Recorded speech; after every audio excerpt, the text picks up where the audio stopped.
Thank you.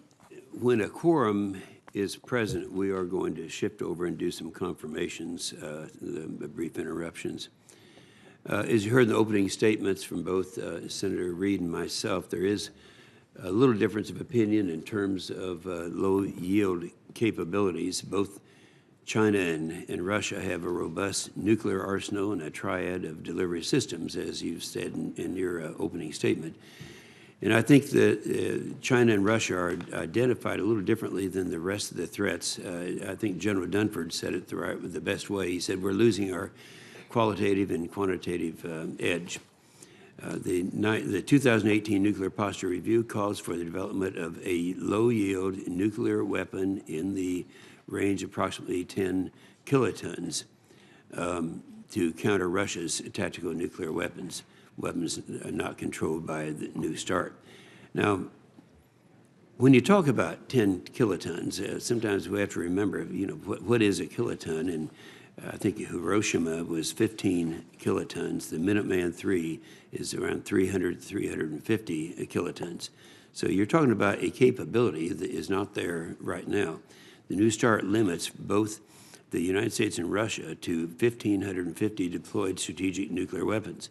It's been stated policy that since early 2000s that Putin could use a nuclear weapon in a conventional fight to, in using his words, escalate to de-escalate the conflict by using a tactical nuclear weapon to halt hostilities.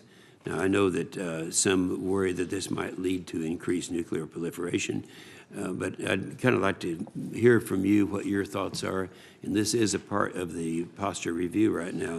Do you think we ought to have a low-yield capability? Mike? So I strongly agree with the need for a low-yield nuclear weapon. That capability is a deterrence weapon to respond to the threat that Russia in particular is portraying.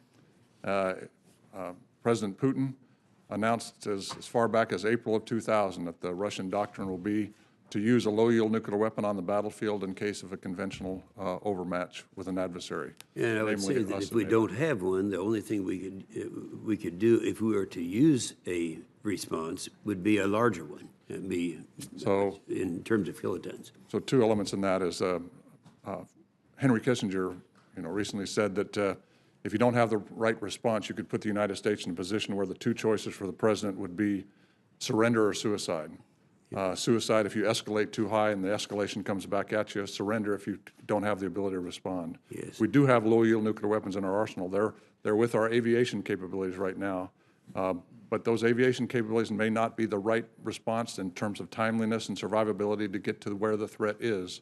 Therefore, to respond to the threat, we need a small number of low-yield nuclear weapons that we can deploy on our submarine-launched ballistic missiles, still in the New START limits. Yeah, and I remember the conversation we had when Kissinger was here on that.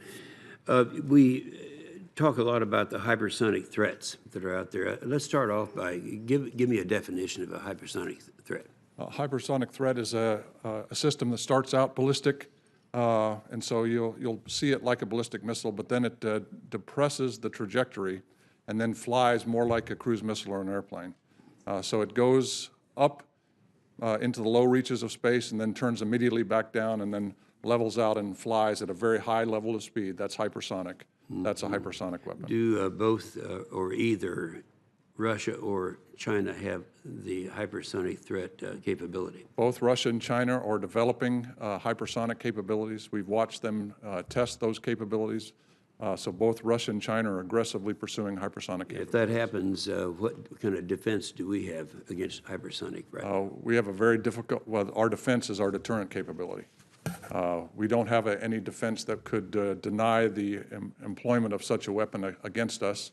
So our response would be our deterrent force, which would be the triad and the nuclear capabilities that we have to respond to such a threat. And then back to the triad, the capability that we would have with ours, when I talk to people back home who are not really into these issues, but they've heard of the B-52 and how old it is today, and to use that on for the length of time that we anticipate we would have to use that before we're able to replace that.